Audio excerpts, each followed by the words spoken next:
Olá pessoal inscrito aqui no canal Santa Cruz PE Eterno Amor.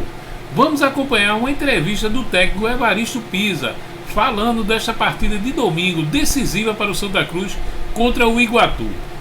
Pisa, uma pergunta bem simples. A classificação é praticamente um mantra para vocês durante essa semana? Sim, acho que a busca dela, né, a maneira que está sendo construída, a conversa, a visão da diretoria ter nos tirado de lá, a gente tinha nas mãos, só dependendo da gente. Infelizmente não conseguimos o resultado em casa, mas a esperança ela existe ainda, e é isso que a gente vem trabalhando desde a nossa saída lá de Recife, né, de acreditar, potencializar, trabalhar, independente das dificuldades, de algumas perdas por lesão, de sair num jogo fora de casa, não só dependendo da gente, mas o nosso dever aqui é trabalhar sempre potencializando e acreditando, né, nessa possibilidade. É isso que eu venho focando com eles, não só na parte prática, mas na mental também, de buscar nosso objetivo, que é fazer um bom jogo e ganhar o jogo. E aí o que acontecer de adversidade nos proporciona a classificação. E o que você pôde ver de evolução, principalmente nesses três dias aqui, nesses 3 momentos que você teve, não só 3 momentos, né? Porque teve dia que você treinou mais de um período, mas o que você pôde ver de evolução nesses 3 dias? Assim, eu cheguei na quinta-feira, né? Sexta, sábado, praticamente eu fiz 3 treinos antes do jogo. Gostei do comportamento deles no jogo até os 60 minutos. Até comentei com eles na nossa representação, se eu tivesse um pouquinho mais de tempo e conhecesse um pouco mais o jogador, o ser humano, talvez eu estendesse um pouco mais a mexida, né, no Maranhão, no Matheus Alessandro, pediram a substituição, o Maranhão não vinha jogando, o Matheus estreando, e eu tive que, naquele momento, atender, porque não tinha um conhecimento do ser humano, né? E como vinham sem jogar, eu optei ali, a gente perdeu um pouco da característica de jogo. Mudou, né? Um perfil. Eu potencializei no jogo o Galego, o Iago e o Lucas, e a equipe mudou a característica de jogar. Em vez de continuar jogando com a bola no chão, construindo, a gente começou a alongar a bola, direcionar uma bola direta no Luquinha, que era um hábito que a equipe tinha pela velocidade. Estender uma bola no Galego, e o Galego não estava conseguindo sustentar o jogo, a equipe perdeu o equilíbrio. O que eu vi disso e coloquei em prática na semana, né, que eu percebi que teve uma evolução, uma maior valorização e controle da bola, né? Não desfazer dessa bola, né? Ter o controle. Enquanto nós tivemos um controle contra o Potiguar 60 minutos, a gente não sofreu. Tivemos um contra-ataque no primeiro tempo e a infelicidade do Ian machucar naquele lance. Depois o jogo ficou sempre com a gente com a bola. E é isso que eu percebi que eles entenderam e estão colocando em prática nesses dias de treino aqui.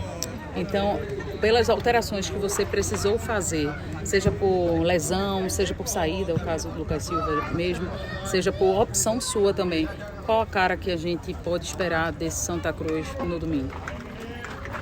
O que eu passei para eles, assim, a gente tem que ver uma cara de alma, de espírito vibrante. Primeiro ponto. A gente não pode jogar uma decisão para nós com o adversário já desclassificado, sem objetivo, e a gente não transparecer isso, né, para nossos torcedores, para a imprensa, para nós como grupo. A gente tem que ser uma equipe vibrante. Isso acontecendo, a questão técnica e tática ela vai aparecer e vai aflorar, né? Daí cada jogador buscar dentro da sua função específica o seu melhor, porque se faltar pode ser o último jogo. Agora, se a gente conseguir colocar em prática, a gente pode conseguir o objetivo da vitória e os resultados acontecendo na classificação. Daí muda-se um cenário, né? Eu tenho as reposições, 8 jogadores da base com a gente aqui, e eu disse para os meninos, são momentos como esse que transformam a vida de um atleta. E quem inicia o jogo constrói o resultado e quem termina define. Muitas vezes pode sobrar para os meninos da casa acabar o jogo em campo e que eles se preparem mentalmente para isso. pode acontecer de no minuto final a gente tá precisando de um gol e vindo um garoto da base. A transformação desse menino dentro do cenário que o clube vive, né? Então, dei essa tranquilidade para eles e potencializei eles acreditar o tempo todo que é possível, né, virar um herói de uma classificação. E assim, falando nesse assunto dos meninos da base, como é que tem sido para poder fazer esse equilíbrio entre a motivação, o natural medo também, por ter que entrar numa decisão como essa? Eu vi você conversando muito ali individualmente, do seu perfil, né? Principalmente que está chegando agora. Como é que tem sido essa conversa para poder alcançar esse equilíbrio? Passei para eles que a responsabilidade nenhuma é deles. A responsabilidade maior é dividida no grupo, mas existem as lideranças e as experiências, né, que foram contratados para dar essa sustentação a esses meninos que vêm, né, toda a transição de um departamento de base para um departamento profissional. Eles têm toda a minha confiança, qualquer um deles. O Dudu entrou muito bem no jogo, num jogo difícil.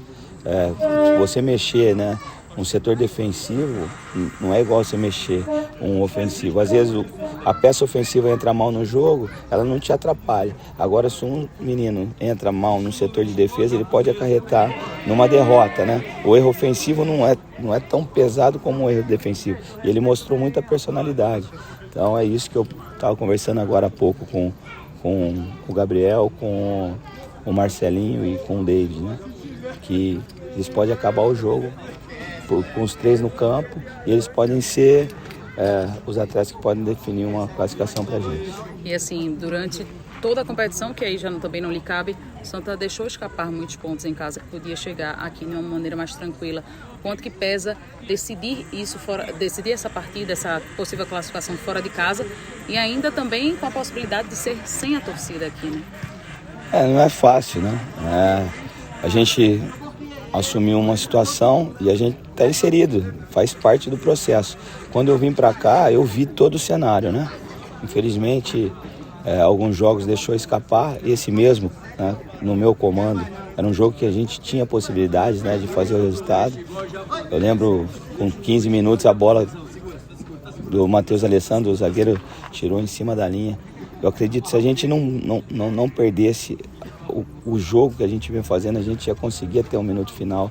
O resultado não aconteceu. Agora não adianta lamentar. Agora é pensar nesse jogo, nessa decisão, fazer o nosso melhor, conseguir ganhar o jogo e torcer, né, que os nossos adversários tropecem, né, não tenham o êxito da vitória. Isso acontecendo, a gente consegue a nossa classificação com a vitória aqui. Não vai ser simples. O Iguatu, mesmo desclassificado, tem alguns jogadores experientes. 2 jogadores desse grupo trabalharam comigo, o Cachito e o Dico. Conheço o caráter deles, o perfil. Eu sei que são jogadores que vão fazer dentro de campo o melhor pela camisa que eles estão vestindo. Então que a gente, né, se imponha pela vaga, mas que não vai ser simples, né? Que a gente tenha essa alma, esse espírito para esse jogo decisivo. E a ausência da certeza do futuro? Você chegou agora, mas você já consegue sentir isso nos bastidores também, até por uma questão de funcionário do clube mesmo. Como é que vocês têm lidado com essa ausência da certeza? É claro que a gente sente, eu conheço bastante. Eu fiquei no Nordeste desde 2018, figurando as competições. Enfrentei bastante Santa Cruz na Série C, Copa do Nordeste. Eu sei a grandeza, a dimensão desse clube e que está passando num momento delicado. E um pouco que eu vi como comandante no domingo, eu já fiz jogos grandes com o Botafogo da Paraíba, aqui fiz a final, né, com Fortaleza da Copa do Nordeste.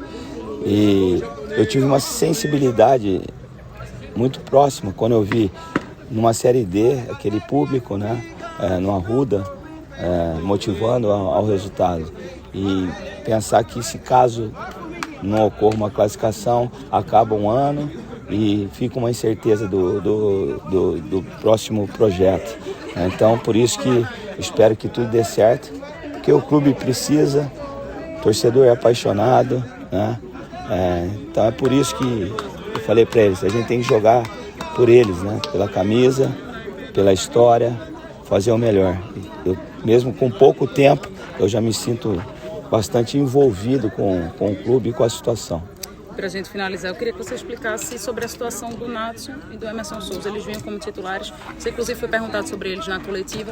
E para cá, eles não foram relacionados. Foi por opção mesmo? Eles continuam integrando o grupo? Como é que fica a situação deles?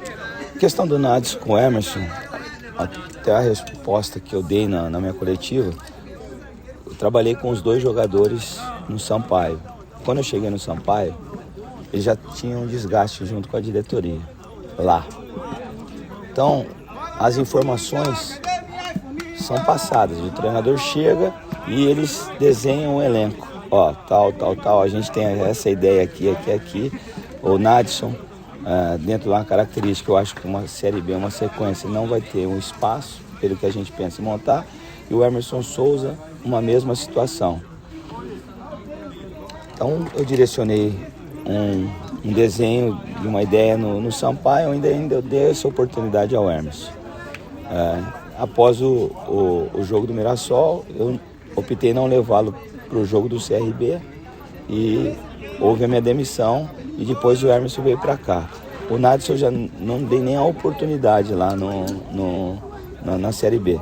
E quando eu cheguei aqui também as informações que eu recebi em relação a procedimentos, a performance, foi muito próximo ao que eu tive deles lá no Sampaio. Então, uma situação que bateu. Então, eu optei já no primeiro jogo em não utilizá-los e potencializar outros atletas. E a partir daí foi escolha deles, né? O Emerson reclamou do incômodo, o Nadson também. Foram para o departamento médico e a partir daí a gente viajou para cá. Até então, que eu sei, eles estão em tratamento médico, né? Não sei se foi uma opção, né, do atleta em não participar do trabalho. Acredito que foram feitos exames ali, enfim. Não acredito numa má fé dos dois jogadores, numa questão do caráter deles, talvez de inventar uma situação, mas foi uma opção deles buscar o departamento médico. Tivemos um jogo e já viagem. Mas até então o que eu posso falar em relação aos dois atletas é isso. Eles estão lá no departamento médico, entregue ao departamento médico.